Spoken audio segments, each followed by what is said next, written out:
Hey guys, we're talking about Pride and celebrating Pride this month. And a couple of weeks ago, we talked about the importance of honoring our histories and our past, both personally and as a community.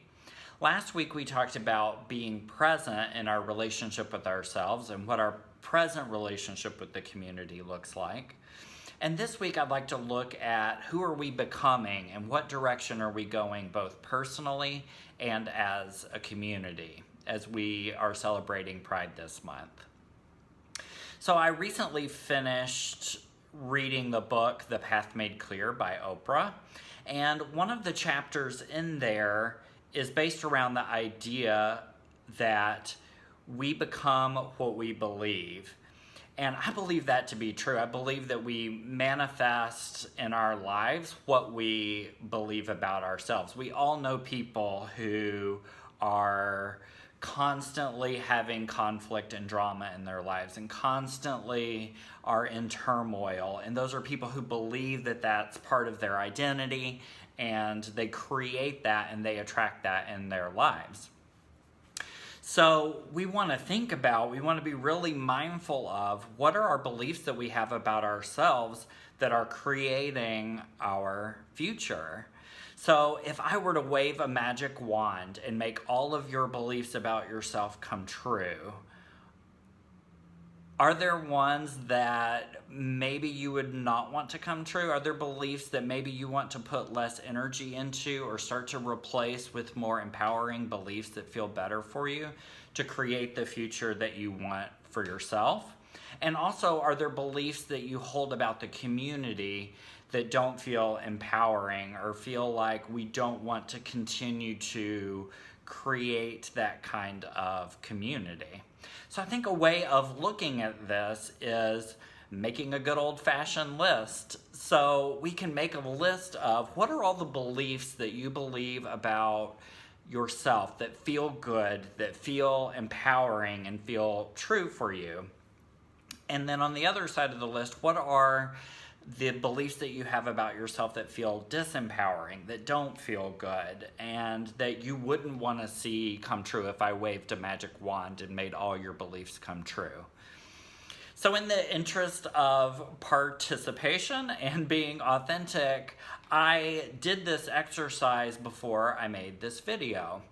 And while so much of the list is really personal, one that I would like to share with you guys is one that has occurred on the list over time and one that I have been working on moving off my list.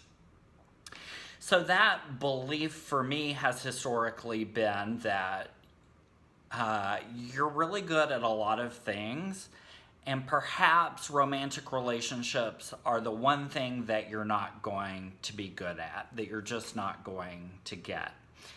And when I started building awareness around that and building awareness around how I'm creating my future by the beliefs that I hold true, I wasn't willing to continue to own that narrative and continue to make that come true. You know, when I really started to think about it, I thought, like, God, that is the meanest thing. Even though it's kind of couched in these terms that sound like kind of supportive, like, hey, you're really good at a lot of stuff. I would never say to someone else, certainly not anyone that I care about, hey, you know, maybe you're just never going to be in a relationship. Maybe you're just not good at that and you're just going to be alone. I mean, could there be anything like meaner or more judgmental to say to someone? So as I grew awareness around that narrative that I had for myself, I was able to see it and I was able to speak to it. So that's what I did. I actually ended up texting it to a couple of really close friends of mine and said, hey guys, this is a narrative that comes up for me.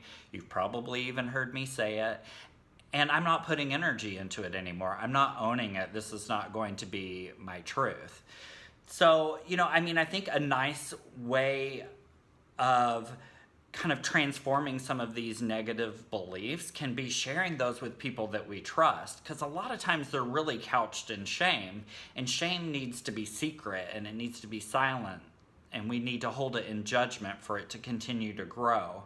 And so that was the way that I dealt with it. Was I presented it to some people that I really trusted, and now they hold me and they hold me accountable with that. If they hear me talking like that, or see that I could use support, then they help me with that. And it also lifts some of the burden of it, as it's not completely my own.